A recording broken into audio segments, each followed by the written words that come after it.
comme lui. Personne n'est comme personne. Personne. Personne.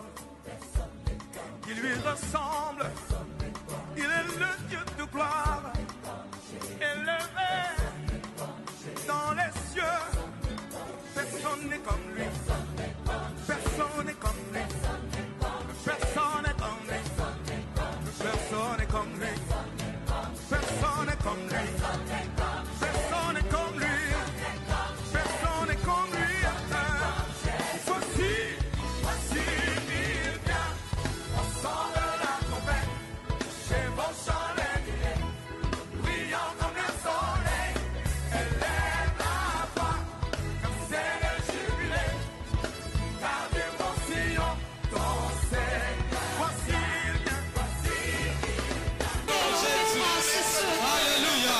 On te croit, je me sens assez que Je veux encore répandre mon cœur devant toi. Dans ma marche avec toi, Seigneur, je veux être conduit, guidé, dirigé par toi. Rester dans tes bras d'amour. Que chaque jour de ma vie, Seigneur, que chaque jour de ma vie, Jésus, que chaque jour de ma vie éternelle, que j'apprenne à marcher dans ta présence, oh Dieu. Que j'apprenne à marcher dans ta présence, Seigneur. Que ma vie, Seigneur, que ma vie soit celle qui est conduite par toi. Que ma vie soit celle qui est dirigée par toi. Tu pourras me conduire dans le désert, Seigneur. Mais là, Seigneur, je veux y marcher avec toi. Jésus. Bien-aimé, lève ta voix. Alléluia. Seigneur, apprends-moi à marcher avec toi. Jésus.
bolembu na ngazala makasi. Oh Jésus, Jésus.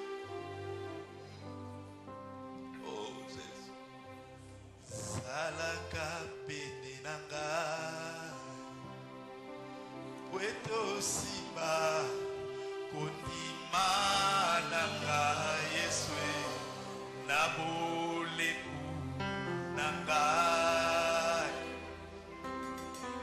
Yakana kuyana yo. Salaka pene nanga Yesu. Salaka pene nanga Yesu. Kwete osunga kodima nanga. Na bolembu nanga Yesu. Yakana kuyana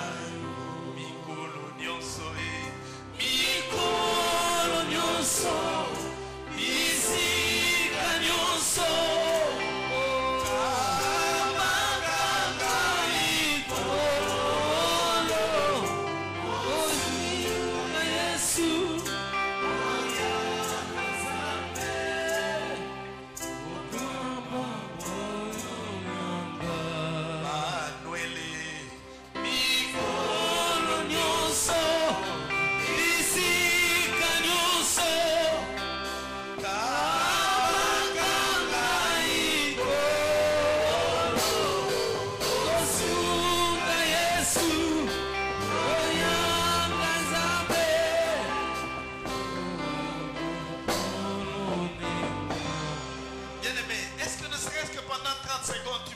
Seigneur, soutiens ma foi, soutiens ma foi.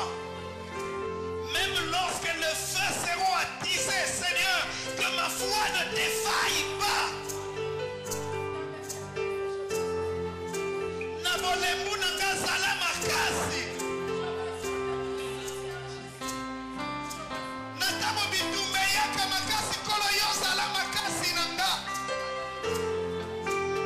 Natamo batonyoso bakina kayozala oya zakaka pene nanga. Jésus, Jésus, Jésus, Jésus. Oh, oh, oh. Jésus. Merci Seigneur. Merci Jésus. Nous voulons t'acclamer toi le Seigneur.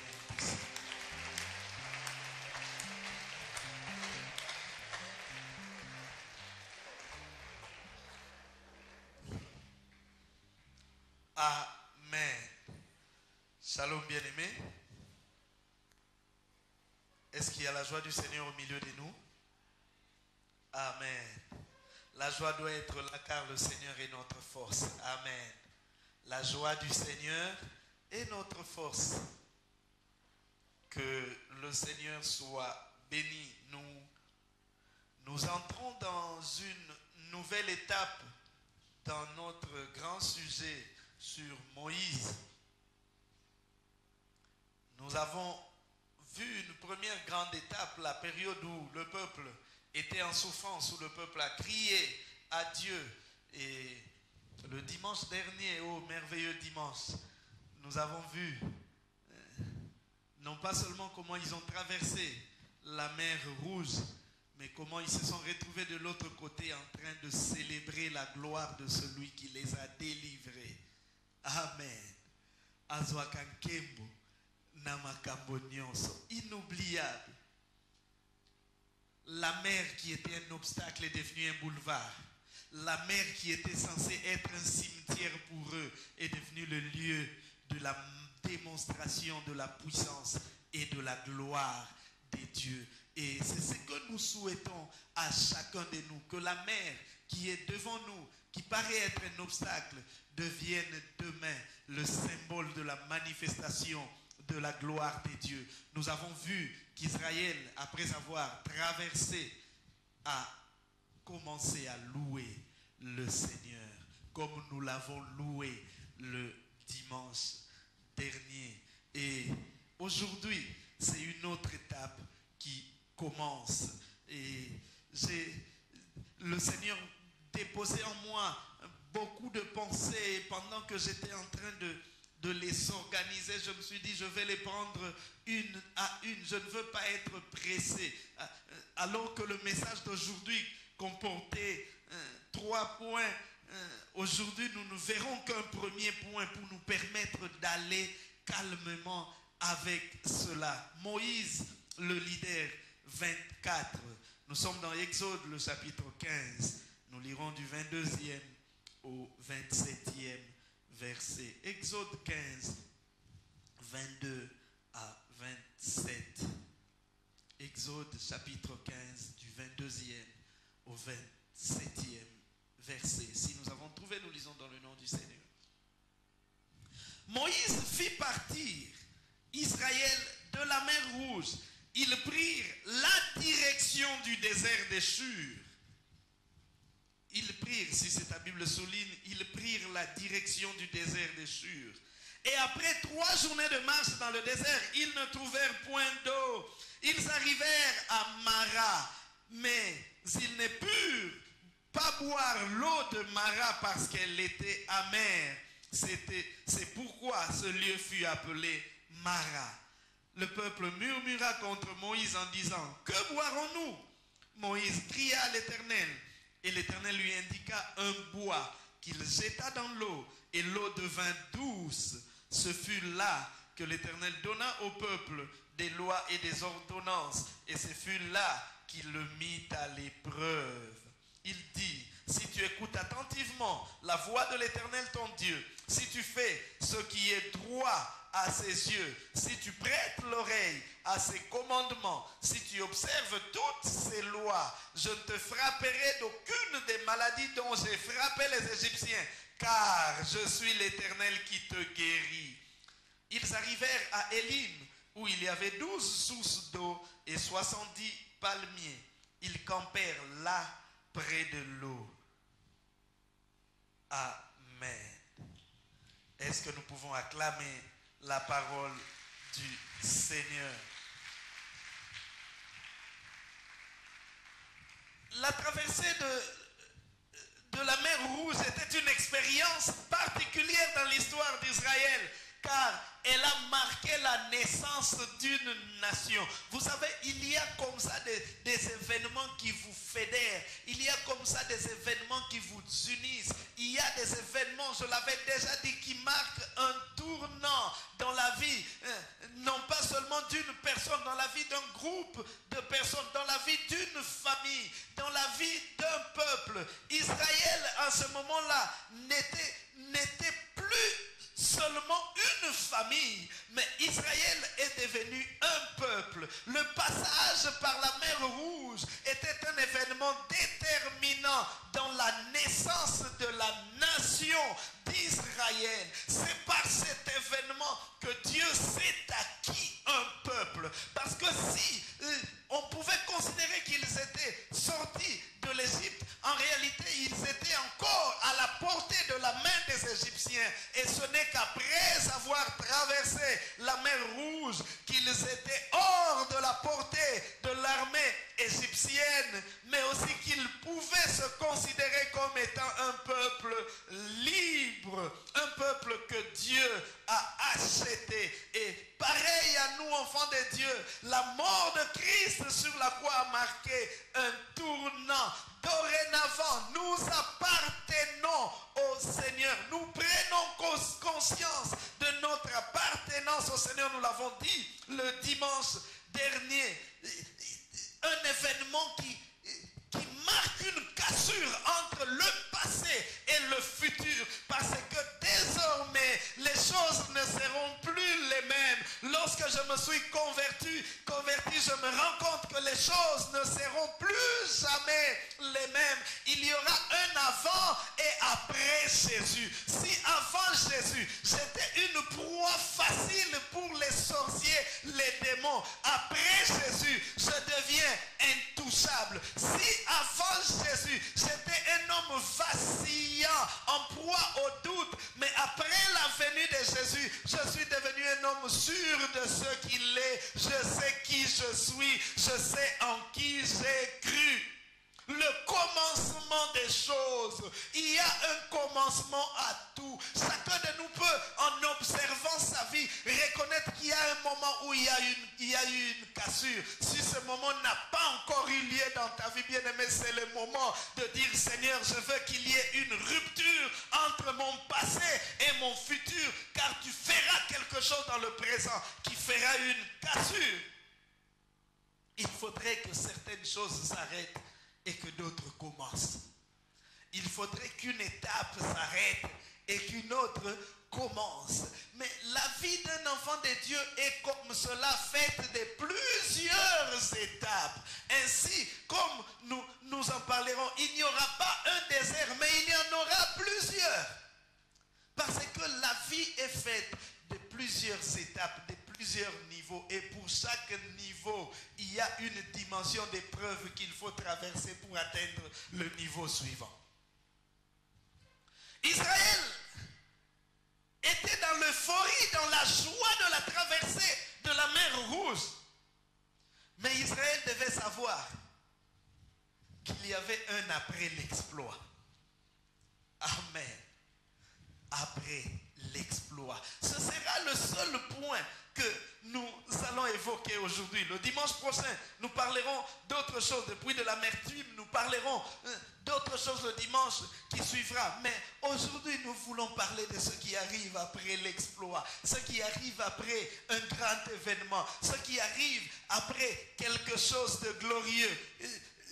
On pourrait dire, après l'exploit, viennent les moments de célébration, les moments de gloire, les moments de joie. Oui, mais après la célébration, qu'est-ce qui vient? Nous nous rendrons compte que, selon notre lecture, c'est qu'après la traversée de la mer Rouge, le Seigneur a conduit son peuple à travers le désert. Après ces moments de gloire qu'il y a eu. Oh, bien-aimés, nous nous mettons à la place de ces gens. Ils avaient un grand obstacle, la mer, plus grand que notre fleuve, où ils ne savaient comment traverser. Et ils se rendent compte que par le miracle de Dieu, non pas seulement qu'ils ont traversé, mais que les ennemis qui les poursuivaient ont été engloutis. Et ils étaient là, au bord de la mer, voyant le cadavre des Égyptiens, de leurs chevaux et les épaves de leurs chars sur les rivages. Et ils étaient en train de glorifier Dieu. Moïse a chanté, le peuple a chanté, Myriam a chanté. Joie. Et on pouvait dire que oh, c'est fini maintenant là, ce ne sera qu'une vie remplie de joie. Il n'y aura que de joie. Mais bien aimé, je vais tempérer les ardeurs de quelqu'un ce matin en disant que la vie d'un enfant de Dieu ne sera pas toujours faite de succès, de victoires ou de bonnes choses, mais il y aura aussi des moments difficiles. Oh, j'aimerais que quelqu'un dise Amen. Je sais que vous êtes habitués à dire Amen lorsque ce sont des bonnes choses. Mais ça aussi, ce sont des bonnes choses. Après l'exploit, après la victoire, Dieu ne place pas son peuple sur un piédestal pour dire que oh, bon, mais là, vous êtes dans la gloire, restez éternellement dans la gloire. Après cet exploit de la mer Rouge, il les conduit dans le désert.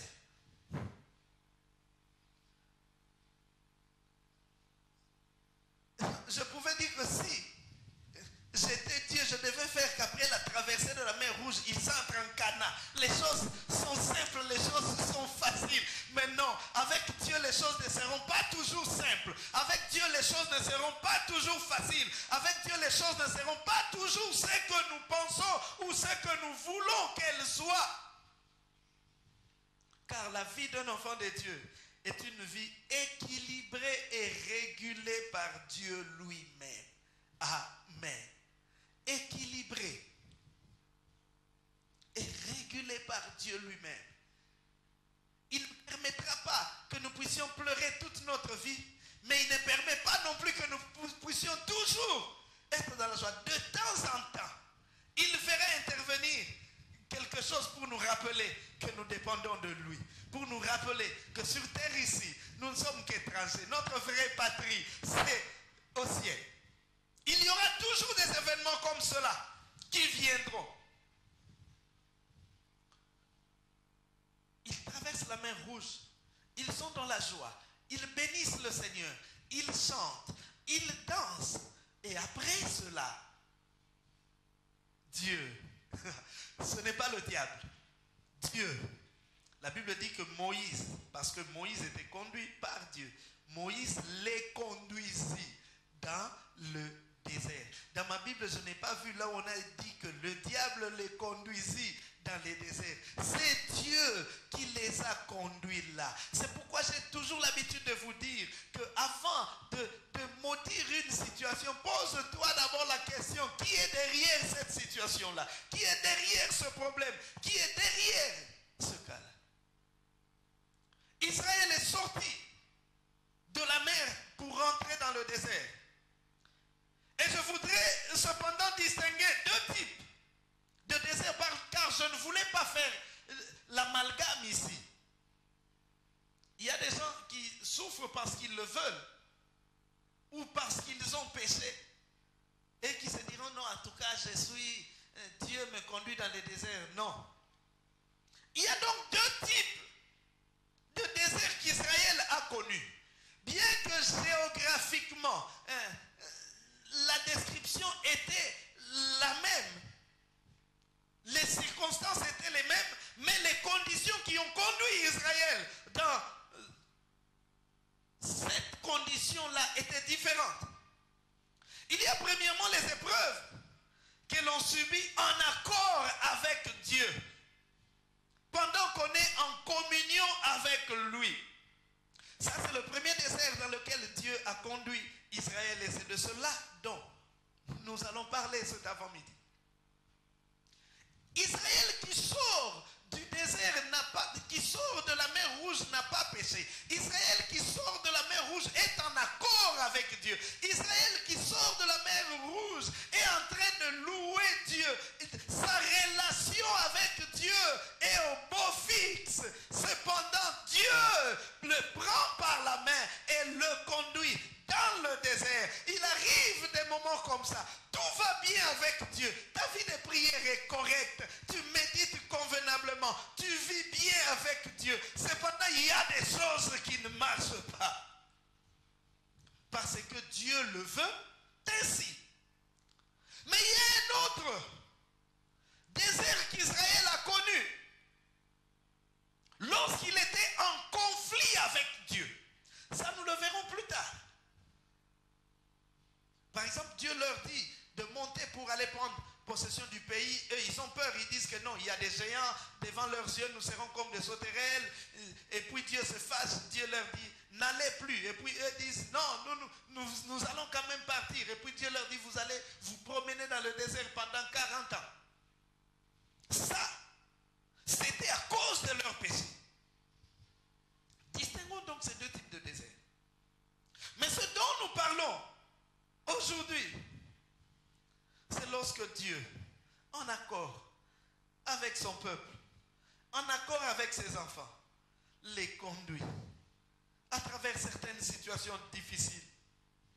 Je dirais que le désert fait partie de la vie normale du chrétien. Elle n'est ni une anomalie, ni une catastrophe. Amen.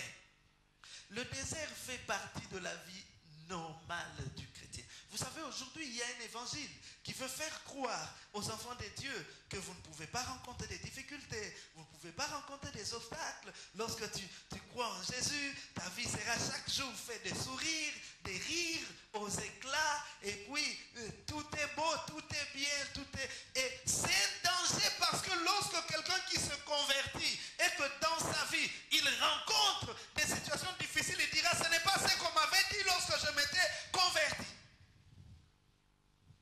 Il est important que nous vous disions que même dans la marche avec Dieu, il y aura des moments difficiles.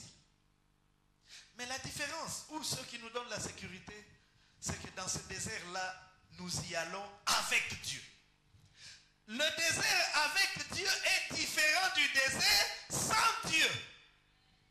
Amen. Dans le désert sans Dieu, je peux crier comme je veux. Il n'y aura personne qui viendra à mon secours. Mais dans le désert avec Dieu, les moindres cris, les moindres soupirs, le Seigneur vient à mon chevet parce qu'il sait que c'est lui qui m'a conduit dans ce milieu-là. C'est lui qui m'a conduit dans cette situation. Ainsi, le fait qu'un chrétien souffre ou qu'il connaisse une passe difficile ne signifie pas que Dieu n'est pas avec lui. Israël est allé dans le désert, conduit par Dieu. Il arrive des moments, je suis le premier, j'ai vécu des moments où tout est bien avec Dieu. Je prie, et même que je prie beaucoup, retraite après retraite, veillée après veillée. Je donne de mon temps, je donne de mon énergie à Dieu.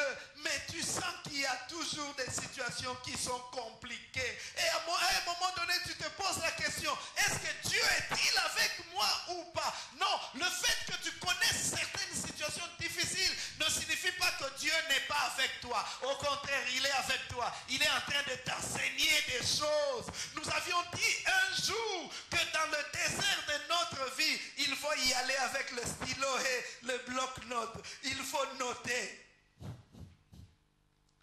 Parce que ce que tu vois dans le désert, c'est ce qui te servira plus tard. Prends note. Ouvre grand les yeux. Ne ferme pas seulement les yeux pour pleurer. Ouvre les yeux pour voir qu'est-ce que Dieu veut m'enseigner. C'est cela le point important que nous voulons développer aujourd'hui. Que nous apprenions de nos déserts. Amen. Apprendre de nos déserts. Le Seigneur conduit Israël. Il venait de l'Égypte. Un pays où il y avait la pluie, où ils pouvaient faire des récoltes 3-4 fois par an. Un pays où ils avaient tout. Cependant, ils y étaient étrangers. Ce n'était pas leur pays. Quelqu'un me disait un jour, quand j'étais encore païen, je me retrouvais parce que je faisais des magouilles, mais depuis que je suis devenu enfant de Dieu, comme je ne peux plus faire de magouilles, je souffre, je dis frère, accepte, vas-y.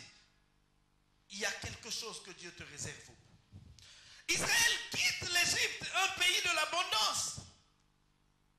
Il traverse la mer avec joie, mais très rapidement, il se retrouve dans le désert où il manque d'eau. Le désert dans notre vie peut être des moments de doute, des moments de confusion, des moments de crise, des moments d'épreuve, de sécheresse, peut-être financière et matérielle, des moments de tentation, car le désert, en réalité, c'est un lieu aride, un lieu hostile, un lieu inquiétant. J'étais en train de balayer sur mon ordinateur des images que j'avais pris de certains déserts. Je me dis, il y a des degrés de désert et il y a des lieux où c'est complètement sec. Il n'y a rien et il n'y a même pas l'espoir que quelque chose pourrait pousser là, quelque chose pourrait sortir là. Tout est sec. Et ce sont des périodes que certains enfants de Dieu passent. Lorsqu'ils pensent au passé, ils se disent que le passé était glorieux. Mais maintenant, il n'y a rien, je ne vois rien, il n'y a même pas d'espoir. Il n'y a pas d'eau. Un lieu où il n'y a aucune perspective, tout ce que tu vois au loin, c'est le désert.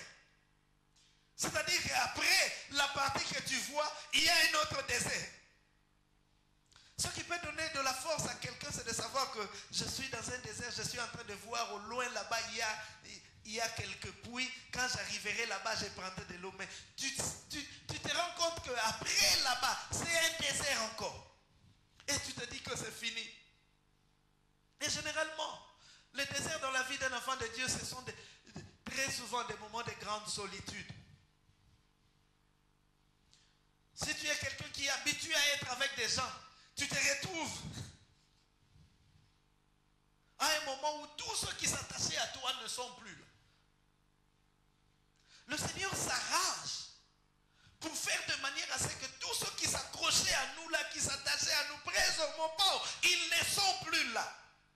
Et c'est ce qui ajoute encore de l'amertume. Dimanche prochain, nous parlerons de l'amertume. de souffrance. Seigneur, même celui-là qui venait prendre le transport chez moi, même lui, il m'a abandonné. Regardez Job. Il se souvient qu'il faisait du bien à plusieurs, mais certaines personnes à qui il faisait du bien, c'était même eux qui se moquaient de lui, qui parlaient de lui. On parle de toi déjà au passé, tu n'es pas encore mort, qu'on parle de toi au passé. Et certaines personnes qui ne comprennent rien, ils t'incriminent, ils te condamnent. Sûrement, ça qui n'a pas wakisi, yango moni nenga bambadite, pine bimi mupepe. Des moments de solitude. C'est pourquoi un jour je réfléchissais par rapport à cette solitude. Et le Seigneur me dit que s'il y a quelqu'un qui te quitte, ne le force pas à être avec toi. Moi, je veux que tu sois seul. Amen. Moi, je veux que tu sois seul. Parce que j'ai des choses à t'enseigner. Et ces choses, tu ne pourras les entendre que lorsque tu es seul. La présence des autres pourra te distraire. C'est pourquoi des fois même la présence de certains biens nous distrait. Le Seigneur les met d'abord de côté pour que tu sois concentré, focus sur lui. Focus sur lui. Focalisé sur la présence du Seigneur. Des moments de confusion. Tu te poses la question si réellement Dieu t'entend. Je vous ai dit qu'un jour, le diable est même venu souffler à mon oreille. Tout ce que tu fais là, et si Dieu n'existait pas? C'est ça, les moments de confusion. Parce qu'on te dit, tu pries. Si tu pries, normalement, tu dois en voir les effets. Mais toi, depuis que tu as commencé à prier, tu ne vois pas les effets. Et tous ces efforts que tu fournis. Et si Dieu n'était pas là? Heureusement, très rapidement, le Saint-Esprit me souffle à l'oreille. Il dit, si Dieu n'existait pas, toi, tu serais déjà mort. Souviens-toi par où tu es passé. Et Dieu t'a tiré de là. Des moments de confusion. Il y a des personnes qui passent par ces genres de, je sais que tout enfant de Dieu, normalement, doit prendre ce chemin-là. Il y en a qui en sont déjà sortis. Il y en a qui y sont déjà. Il y en a qui se préparent à entrer. C'est que chacun de nous est concerné.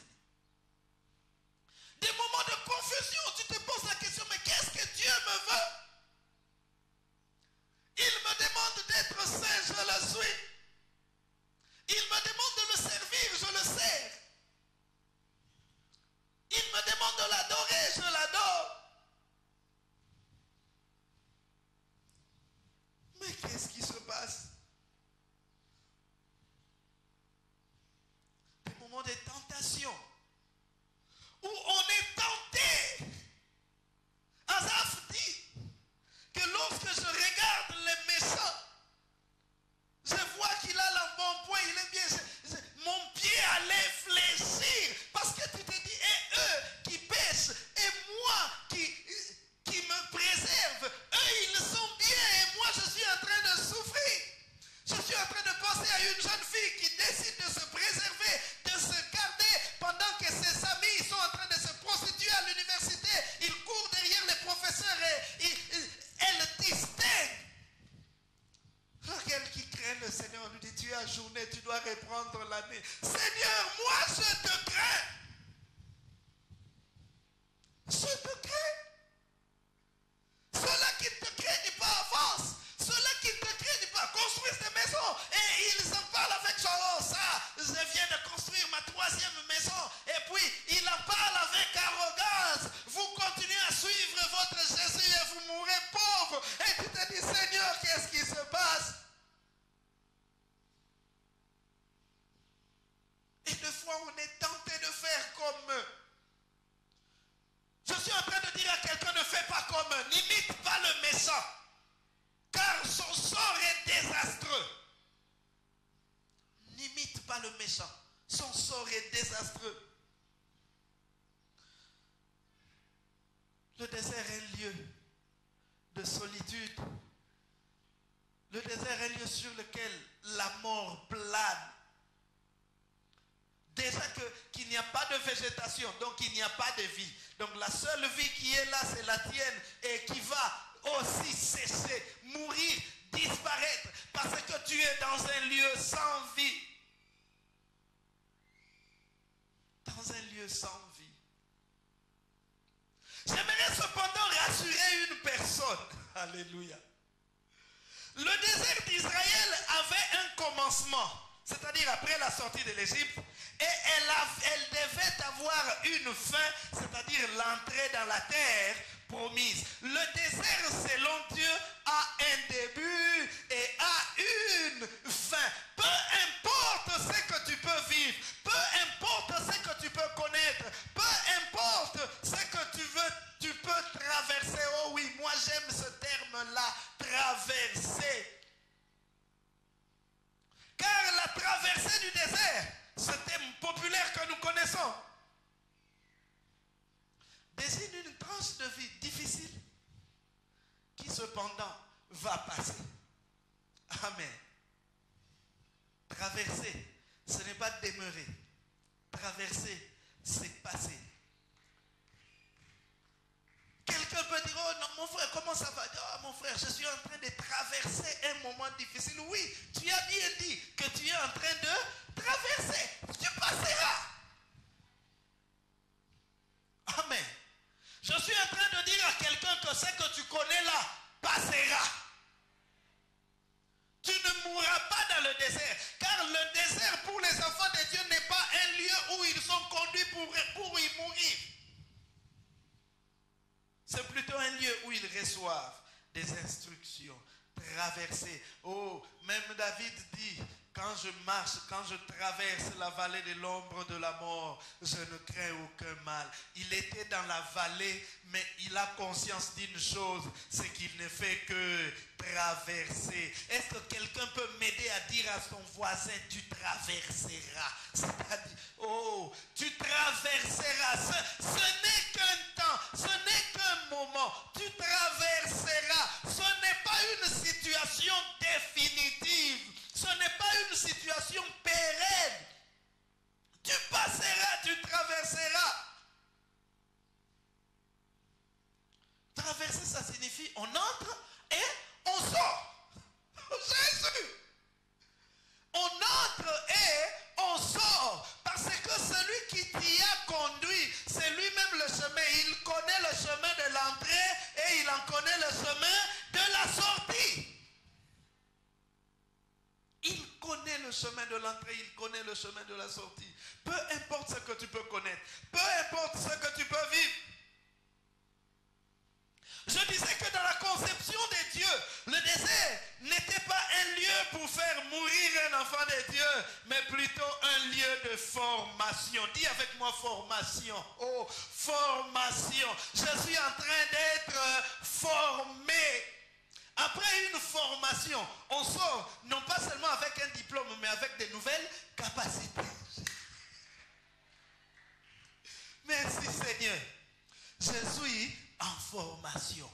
C'est comme cela que je dois concevoir le désert de ma vie. C'est comme cela que je dois comprendre le désert de ma vie. Ainsi, la raison d'être du désert peut se résumer dans le passage de Deutéronome, le chapitre 8. Nous connaissons très bien ce passage. Nous en parlerons plus tard. Mais puisque l'occasion nous est donnée aujourd'hui, Deutéronome 8, du 2e au 5e verset. Dieu dit à Israël, par Moïse, souviens-toi de tout le chemin que l'Éternel, ton Dieu, t'a fait prendre pendant ces 40 années dans le désert, afin de t'humilier et de t'éprouver pour savoir quelles étaient les dispositions de ton cœur et si tu garderais ou non ces mannes si tu garderais ou non ces commandements.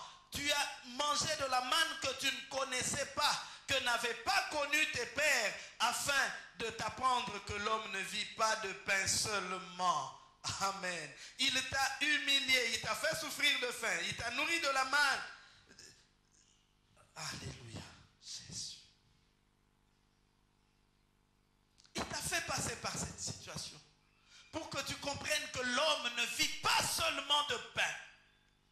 Pendant que je suis en train de lire ce passage, bien aimé, une pensée forte monte en moi. Le Seigneur est en train de te faire passer par cette situation pour que tu apprennes à ne dépendre que de lui. Tu comptais sur telle personne, tu comptais sur telle situation, tu comptais sur tel aspect des choses. Le Seigneur te dit que ce n'est ni la famille, ce ne sont pas les diplômes, ce n'est pas ton argent, mais c'est moi. Pas à ne dépendre que de moi. Afin que tu apprennes à ne dépendre que de moi. Tout dépend donc de notre conception du désert. Comment le concevons-nous? Comme une punition? Comme une sanction? Peut-être si j'ai péché. Mais si je n'ai pas péché, c'est un chemin par lequel Dieu me conduit afin de me former. Amen. Afin de me former. Souvenez-vous qu'un jour je vous ai dit que il y a deux termes qui ont peut-être des effets similaires, mais qui sont différents dans leur origine et dans leur finalité. Épreuve et tentation. La tentation vient du diable, alors que l'épreuve vient de Dieu. Dans l'origine, c'est différent. Dans la finalité, c'est aussi différent. La tentation a pour but de révéler notre faiblesse. Lorsque le diable te tente, c'est pour montrer à Dieu et aux hommes qu'en réalité, tu n'es pas ce qu'il croit que tu es. N'est-ce pas? Le diable dit à Dieu, mais alors que Dieu se vantait de Job, il dit, as-tu vu mon serviteur Job qui me sert avec intégrité? Le diable dit, oh non, mais s'il te sert comme ça, c'est simplement parce que tu as construit une muraille de sécurité autour de lui, tu l'as comblé de biens. Permets seulement qu'on lui enlève ses biens, tu verras. Ça, c'était le but du diable. Montrer à Dieu que Job, en réalité, il n'était pas fidèle. Il te sert parce que tu lui as donné de l'argent, parce que tu lui as donné un travail, parce que tu lui as donné des enfants, parce que tu lui as donné un mariage, parce que tu lui as donné ceci, tu lui as donné cela. Et ça, c'est aussi vrai. Il y a beaucoup de gens qui viennent à l'église, qui servent Dieu parce que Dieu leur a donné toutes ces choses-là. Sans ces choses-là, ils ne serviraient pas le Seigneur. Ça, c'est vrai. Et lorsque la tentation vient, la vraie nature apparaît.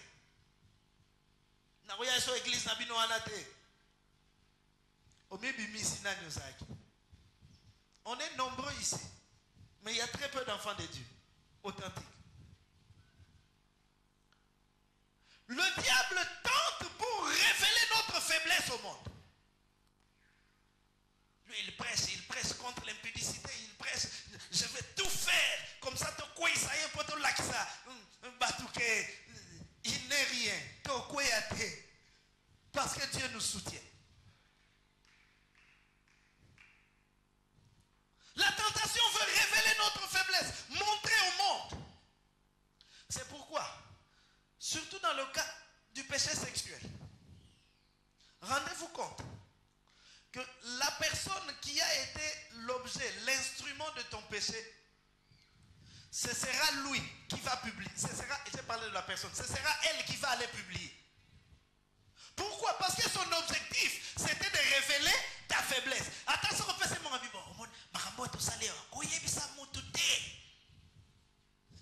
papa, papa.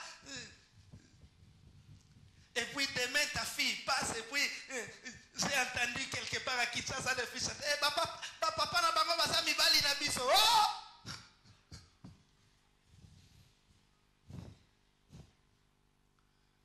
En ce moment-là, la fille comprend, oh, baboua kelinga.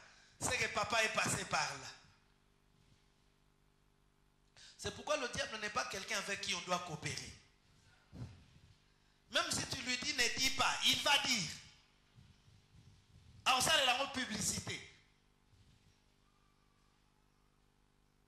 Parce que son objectif, c'est de révéler notre faiblesse. Montrer au monde que nous sommes faibles.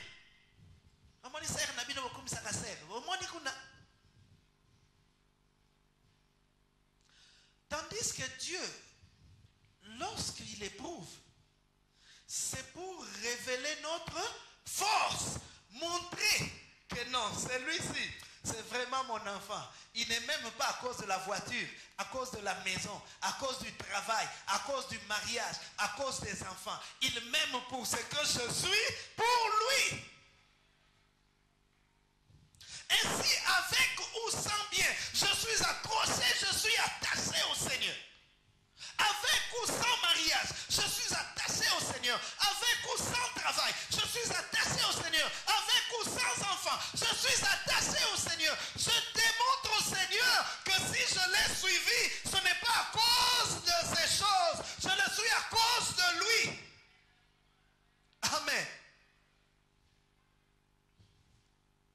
Dieu dit à Israël, souviens-toi que je t'ai fait passer par le désert afin que tu apprennes à ne compter que sur moi.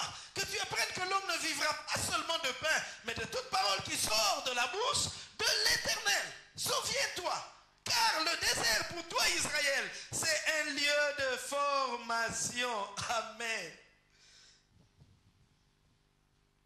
Le désert est un lieu de formation et plusieurs héros, plusieurs grands de la Bible, ils sont passés pour être formés.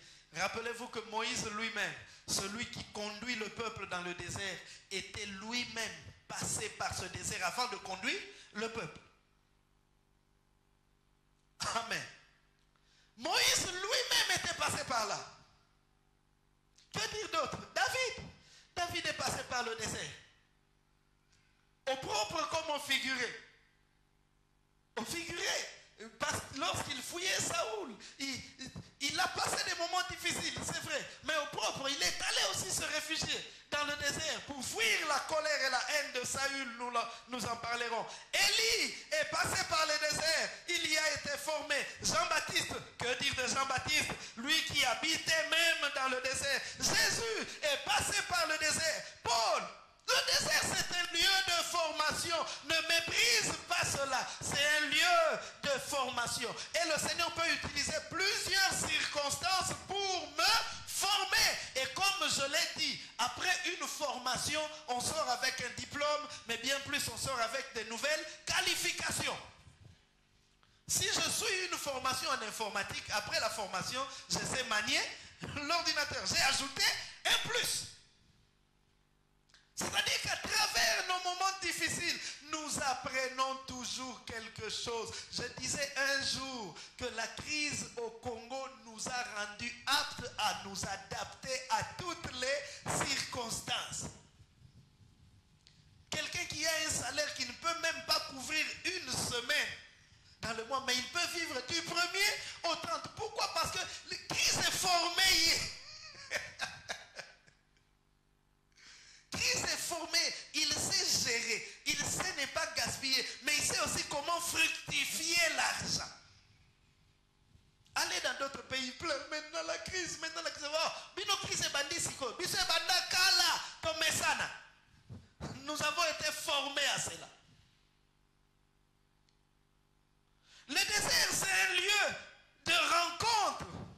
Un lieu de rencontre avec Dieu. Le Seigneur de foi utilise certains aspects négatifs de notre vie afin de nous rencontrer. J'ai dit que c'était un lieu de solitude. Je suis resté seul afin que Dieu puisse parler calmement avec moi. Les moments où je n'écoute pas d'autres personnes. Vous savez, lorsque je suis au milieu de la foule, pendant que Dieu parle, les voisins parlent, et puis des fois, je suis intéressé par ce que dit le voisin. Le Seigneur me conduit dans le désert pour rencontrer Dieu, pour le rencontrer. Le désert est donc un lieu de rencontre avec Dieu, mais aussi un lieu de rencontre avec nous-mêmes. C'est pendant nos moments difficiles que nous apprenons à nous connaître nous-mêmes.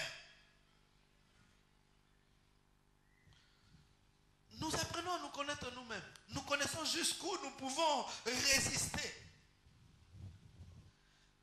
Tu n'es jamais sorti, tu n'as jamais rencontré une tentation. Alors on ne dit pas que tu es résistant à la tentation parce que tu n'as jamais été tenté.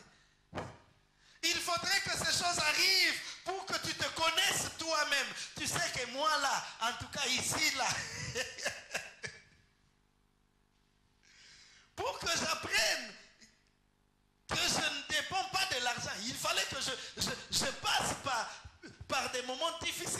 financièrement, ça ne va pas. Et puis quelqu'un vient, il apporte une dîme. Où tu es seul, il n'y a rien, tu peux te dire que non, oh, je vais dans cette église, na résoudre le problème. C'est légitime, j'ai des problèmes, je peux résoudre.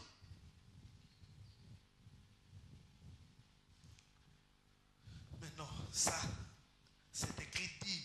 Dîme, c'est pour la maison de Dieu. On dit apporter dans la maison du trésor. Je ne touche pas. C'est pour la maison de Dieu. Et après cela, le Seigneur ouvre une autre porte. Tu as quelque chose, tu dis, ah, heureusement que je n'avais pas pris là-bas. Et là, tu comprends que non. En tout cas, moi, devant l'argent, je ne tremble pas. Il faudrait se retrouver devant une telle situation.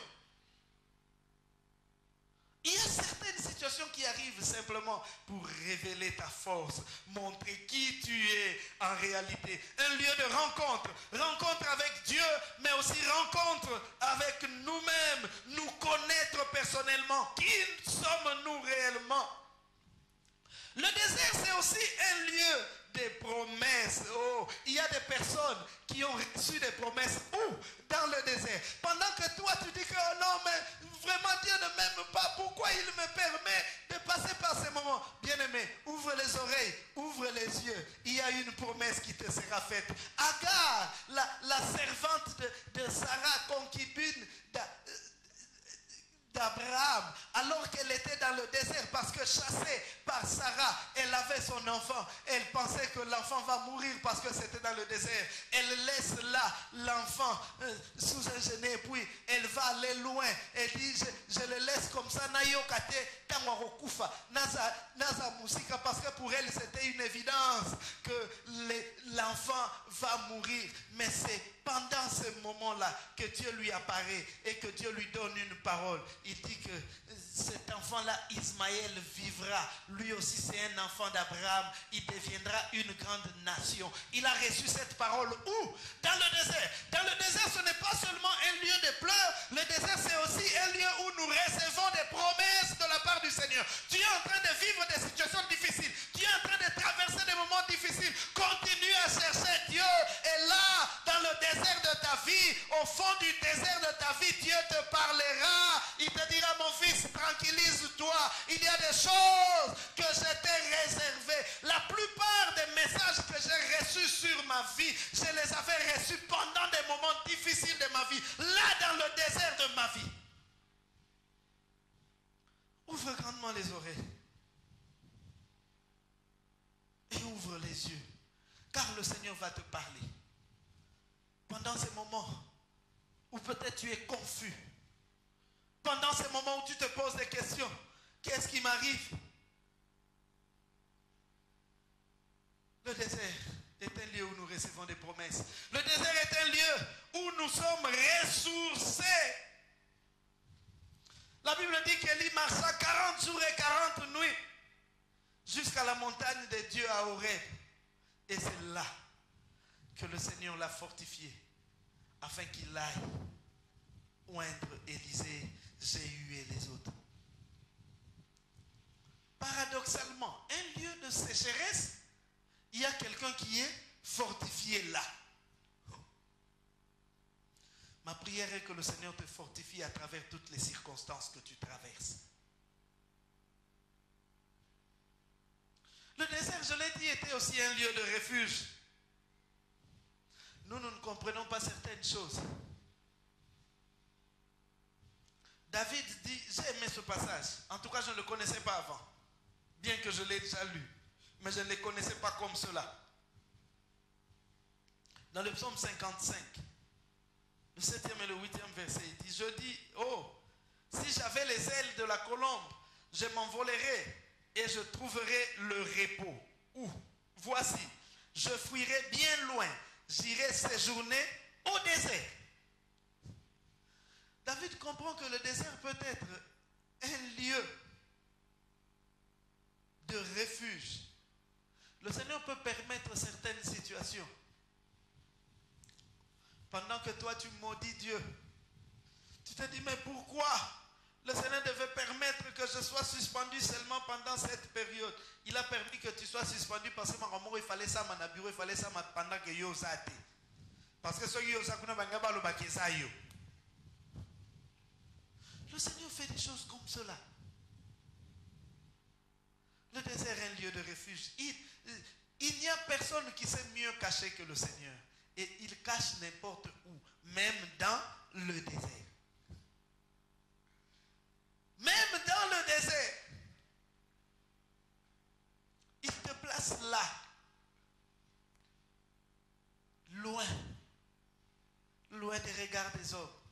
Vous savez, il y a certaines choses qui se construisent loin du regard des hommes. Il te conduit dans le désert. Là, il te permet de te forger un caractère. Il te permet de faire des choses. C'est pourquoi quelqu'un a dit, avant d'apparaître devant les hommes, il faut commencer par disparaître de leurs yeux, mais être constamment en présence devant Dieu. C'est-à-dire que vous ne le voyez pas. Il a disparu des radars. Mais cet homme-là, c'est fini pour lui. Il a disparu. Non. Le jour où il apparaîtra, ça sera pour faire de grandes choses. Pourquoi? Parce que Dieu l'avait caché. Il était en train de le préparer. Jean-Baptiste est allé dans le désert jusqu'au jour où il apparut devant le peuple. Et là, dans le désert, il se nourrissait des sauterelles et Dieu le construisait. Dieu le fortifiait. Bien aimé, moi je suis de ceux qui ne croient pas en la génération spontanée dans la présence de Dieu. Ce qui se passe peut être spontané pour vous. Vous vous étonnez. Il vient d'où? Qu'est-ce qu'il a fait avant? Tous ceux qui sont ici ont déjà fait des noms avant. Mais lui, il vient d'où? Non, il était à l'école de Dieu où il était formé. Il a passé son temps. Regardez David. Alors que toute l'armée de Saül était là en train de trembler devant Goliath. Lorsque David sort et qu'il dit au roi, moi je vais aller combattre cet incirconcis. Et alors que David descend, les gens posent la question, c'est qui celui-là? De qui est-il fils? Parce que nous ne le connaissons pas. Vous ne le connaissez pas, mais Dieu le connaît. Il a déjà travaillé avec Dieu là, en cassette dans le désert. C'est pourquoi je suis en train de dire à quelqu'un que si les gens ne te voient pas encore, c'est parce que Dieu est en train de travailler sur toi. C'est parce que Dieu est en train de te préparer. Pendant que tu te plains que personne ne te voit, laisse-les être vus, parce qu'ils présenteront tout ce que le monde a déjà vu, mais le monde cherchera quelque chose qu'ils n'ont jamais vu et qui se trouve chez quelqu'un quelque part, là dans le désert. Oh, le monde se fatiguera de ce qu'ils ont toujours vu. Le monde se fatiguera de ce qu'ils ont toujours vu et il cherchera ce qu'il n'a jamais vu. Et cela ne se trouvera que dans le désert. S'il faut qu'on aille dans le désert, chercher celui-là pour venir nous montrer ce que nous n'avons pas l'habitude de voir, on ira te prendre là, du fond de ton désert, pour te présenter là. C'est pourquoi je dis qu'il est important pour chacun de nous de changer la conception du désert, de ne pas le voir comme un châtiment ou une punition, mais plutôt comme une formation de la part du Seigneur. C'est une formation a un début et une fin. La formation a commencé quelque part et elle finira quelque part. Plus tard, dans les numéros à venir, nous verrons les conditions de sortie du désert. Mais pour aujourd'hui, ce que je veux te dire, c'est que tu y es entré, tu sortiras. Tout dépendra de ton attitude. Quelle est l'attitude? La bonne attitude à avoir, c'est être patient. Je dis au Seigneur, je ne sais pas ce que tu prépares pour moi. Parce que je vous le dis toujours, Dieu ne fait toujours pas de publicité sur ce qu'il veut faire. Et des fois même, il ne parle même pas à l'intéressé. Il te laisse là. Tu te dis que oh, c'est qu'il m'a rejeté, c'est qu'il m'a oublié. Ce n'est qu'après avoir fait ce qu'il a fait qu'il viendra te prendre pour dire voilà. Tu sais pourquoi je t'avais laissé là-bas? C'était parce que j'étais en train de faire ça pour toi. Je veux dire au Seigneur, aide-moi à garder mon calme. Aide-moi, bien-aimé. Aide-moi, Seigneur, à te rester fidèle. En dépit de tout ce que je peux connaître. En dépit de tout ce que je peux vivre. En dépit de toutes les situations que je peux rencontrer. Je sais une chose, c'est que je suis en train de traverser. Ainsi que ma foi ne défaille pas. Alors si tu sens que la souffrance est tellement forte, si c'est lui qui t'y a conduit, c'est lui qui te donnera la force de tenir, c'est lui qui te donnera la force de résister. Mais je sais une chose, c'est que si tu es entré, c'est que tu en sortiras. Israël est entré un jour dans le désert, mais Israël n'était pas appelé à habiter indéfiniment dans le désert. Tu n'habiteras pas indéfiniment dans le désert de ta vie. Tu n'habiteras pas indéfiniment dans le désert de ta vie. Est-ce que quelqu'un peut dire au Seigneur, donne-moi la force de tenir, donne-moi la force de comprendre tes leçons, donne-moi la force de saisir ce que tu me dis, donne-moi la force, Seigneur, de comprendre ce que tu veux me communiquer.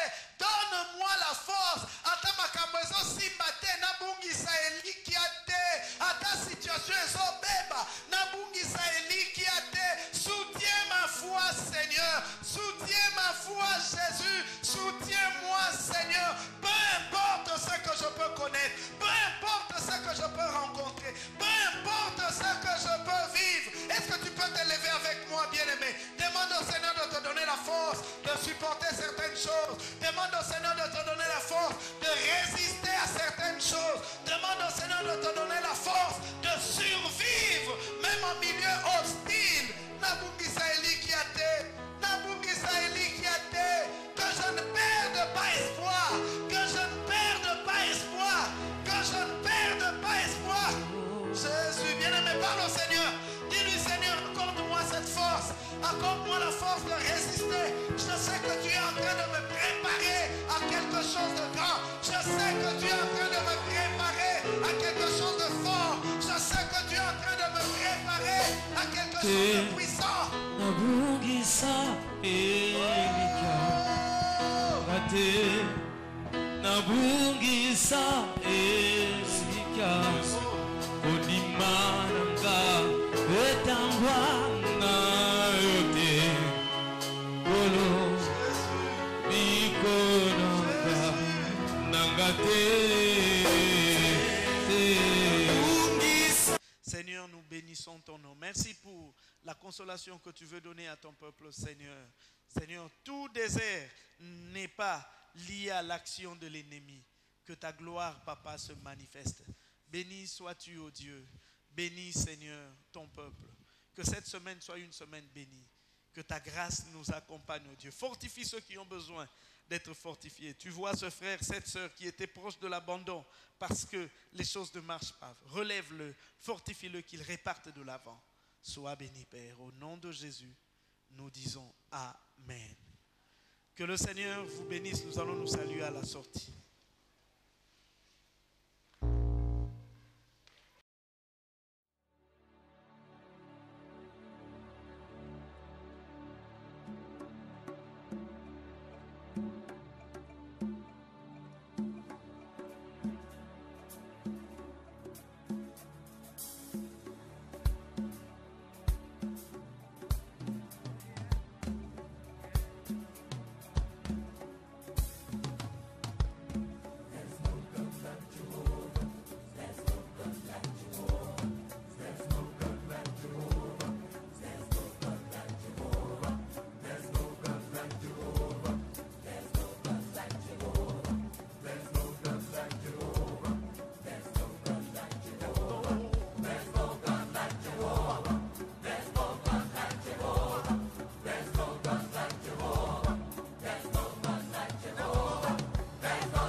declaring the word of the Lord.